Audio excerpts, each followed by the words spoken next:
internazionali d'Italia hanno finalmente avuto inizio. Come previsto, la prima tappa, corsa sulla sabbia isolana, ha già regalato forti emozioni e tanti colpi di scena, fuori e dentro la pista. Infatti, tra l'immensa folla di appassionati accorsi da tutto il mondo per assistere allo spettacolo degli internazionali, c'era anche lui, Ryan Villopoto, campione statunitense, vincitore degli ultimi 4 campionati Supercross e considerato da molti l'anti-Cairoli.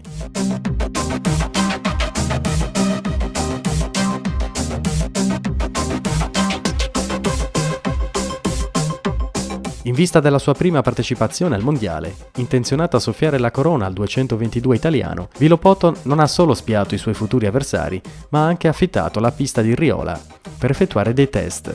Che possa essere questo un segnale dell'eventuale partecipazione ad una delle prossime tappe? La domanda sorge spontanea e per ora resta solo una fantasia, ma come già detto le emozioni in pista non sono mancate e la presenza sugli spalti del campione d'oltreoceano non li ha di certo messi in ombra.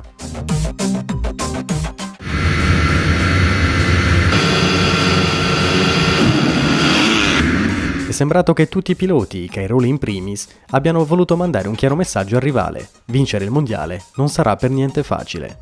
La Manche MX1 è stata caratterizzata sin da subito da una grande sorpresa. L'italo-belga David Philippertz, campione MX1 nel 2008, parte benissimo e riesce a conquistare la testa del gruppo, svolgendo una manche ai limiti della perfezione. Il sogno però viene interrotto bruscamente quando un problema allo scarico lo costringe a ridimensionare il suo vantaggio. Da quel momento la lotta per il podio si fa più accesa e dà inizio alla serie di sorpassi che vede alternarsi al comando Max Nagel, Antonio Cairoli, Gauthier Paulin e lo stesso Philippertz.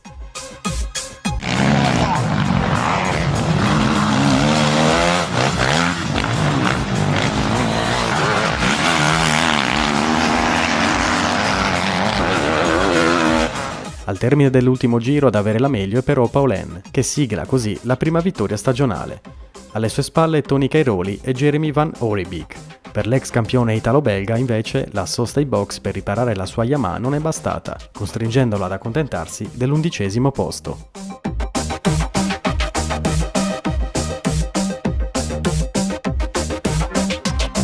L'MX2 è stato invece terreno di caccia di Paul Jonas, il 18enne letone, ultima scommessa del team KTM. Mostra sin da subito gli artigli e domina sugli avversari sin dalle prove cronometrate. Alle sue spalle, con un margine di distacco decisamente interessante, finiscono piloti del calibro di Jeremy Seewer e Vsevolod Braliakov. Tra i primi 10 si classifica anche Ivo Monticelli, di rientro da un lungo recupero a causa dell'infortunio alla mano. Un ottimo risultato dal momento che Monticelli risulta primo tra i piloti italiani.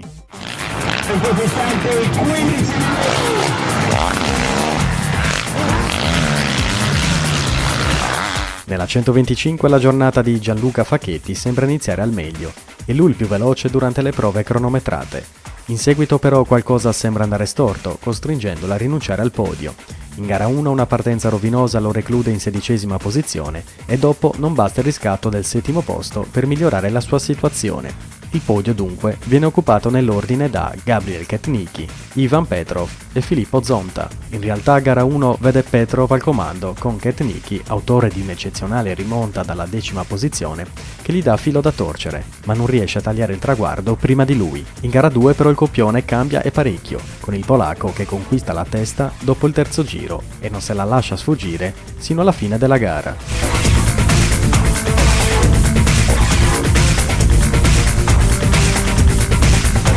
Il momento più atteso della giornata rimane però la gara Elite, che vede schierati ai cancelletti di partenza i migliori 20 piloti di MX1 ed MX2. In palio, oltre alla gloria, ci sono i 120.000 euro di montepremi messi in palio da Sidi, e qui le cose si fanno interessanti. Motivato dalla mancata vittoria in MX1, Cairoli decide di mandare un messaggio chiaro agli avversari. Sin da subito il campione siciliano vola sulla sabbia delle dune e dopo qualche curva dà inizio ad una gara condotta in solitaria, distaccando gli avversari con un margine superiore ai 20 secondi, una vera e propria impresa epica. Alle sue spalle non ha potuto far niente Paulin, che conquista la 2ª posizione partendo dalla 4ª iniziale. L'ultimo gradino del podio lo occupa invece Tommy Searle. L'inglese scivola durante il terzo giro e si trova costretto a dover rimontare dalla settima posizione. Ancora una volta la fortuna gioca un brutto scherzo a Philippe Hertz, costretto al ritiro dopo una caduta avvenuta durante il primo giro. La giovane promessa dell'MX2 Jonas invece chiude al settimo posto, primo della sua categoria.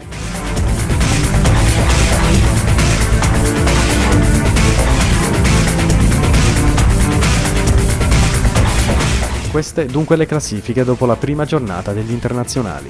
Ora è il turno di Castiglione del Lago, l'8 febbraio. Vedremo se gli equilibri rimarranno invariati o se la pista perugina ci regalerà qualche nuovo colpo di scena. Dobbiamo solo attendere alla prossima gara e gli arcani saranno svelati.